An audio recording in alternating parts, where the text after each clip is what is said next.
Pregnancy confirm होते ही जो सबसे पहला सवाल होता है वो ये कि डिलीवरी कब होगी।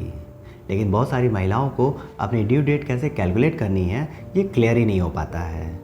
इस वीडियो में मैं आपको एक बहुत ही सिंपल और प्रैक्टिकल सा फॉर्मूला बताऊंगा जिससे आप खुद बहुत ही आसानी से अपनी डिलीवरी डेट कैलकुलेट कर सकते हैं।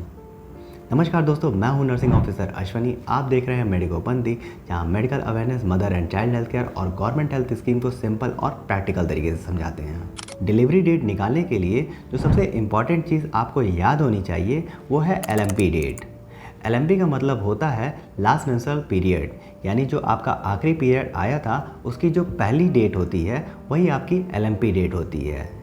लेकिन कई बार ऐसा होता है कि हमारे सरकारी अस्पताल में ऐसी बहुत सारी प्रेग्नेंट वुमेन आती हैं जिन्हें अपनी LMP डेट याद ही नहीं होती है। ऐसी सिचुएशन में हम कोशिश करते हैं कि उन्हें अपनी LMP डेट याद आ जाए। इसके लिए हम उनसे कुछ इम्पॉर्टेंट फेस्टिवल या इवेंट के बारे में पूछते हैं, जैसे कि दिवाली के आसपास पीरियड आया था, या दिवाली से कितने दिन पहले या कितने दिन बाद पीरियड आया था। इस तरह से हम उनके LMP डेट को एस्टिमेट करने की कोशिश करते हैं। और अगर फिर भी उन्हें डेट नहीं याद आती है तो हम बेबी के पहले मोमेंट का इंतज़ार करते हैं और उसके बेसिस पर LMP का पता लगाते हैं और फिर डिलीवरी डेट को कैलकुलेट करते हैं। आपको इतनी परेशानी ना हो इसलिए बहुत ज़रूरी है कि आप अपनी LMP डेट सही याद रखिए या फिर उसे कहीं लिख कर ज़रूर रखिए। डिलीवरी डेट निकालने के लिए आपको अपने LMP डेट में 9 महीने जोड़ने होते हैं। इसके बाद इसमें 7 दिन और जोड़ने होते हैं। इस कैलकुलेशन के बाद जो हमें डेट मिलती है उसे हम EDD यानी एक्सपेक्टेड डिलीवरी डेट कहते हैं। चलिए इसे एक एग्जांपल से समझते हैं। मान लीजिए किसी महिला की LMP डेट है 7 मई 2026 और हमें इसकी एक्सपेक्टेड डिलीवरी डेट निकालनी है। तो सबसे पहले हम इसमें 9 महीने ऐड करेंगे। 9 महीने ऐड करने के बाद मंथ हो जाएगा फरवरी और ईयर हो जाएगा 2027। अब इस डेट में 7 दिन और जोड़ेंगे तो फाइनल डेट हो जाएगी 14 फरवरी 2027। ध्यान दीजिएगा, ये एक एक्सपेक्टेड डेट है, एग्जैक्ट डेट नहीं।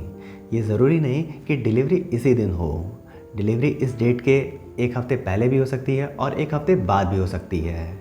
डिलीवरी का टाइम माँ की कंडीशन और बच्चे की पोजीशन पर डिपेंड करता है, लेकिन ज़्यादातर केसेस में डिलीवरी इसी डेट के आसपास होने की संभावना होती है।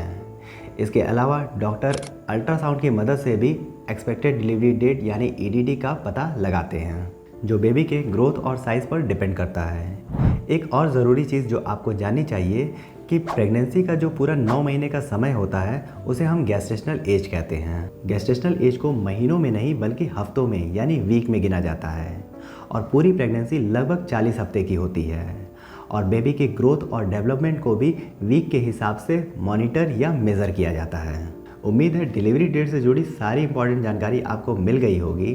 अगर फिर भी आपके कुछ सवाल रह गए हैं तो हमें कमेंट बॉक्स में ज़रूर लिखिएगा, हम उसके जवाब देने की पूरी कोशिश करेंगे। अगर आपको हमारी वीडियो पसंद आई है तो वीडियो को प्लीज़ लाइक कीजिए और हमारे चैनल को सब्सक्राइब कीजिए, जिससे हमारी आने वाली वीडियो आप तक पहुँचती रहे। धन्यवाद।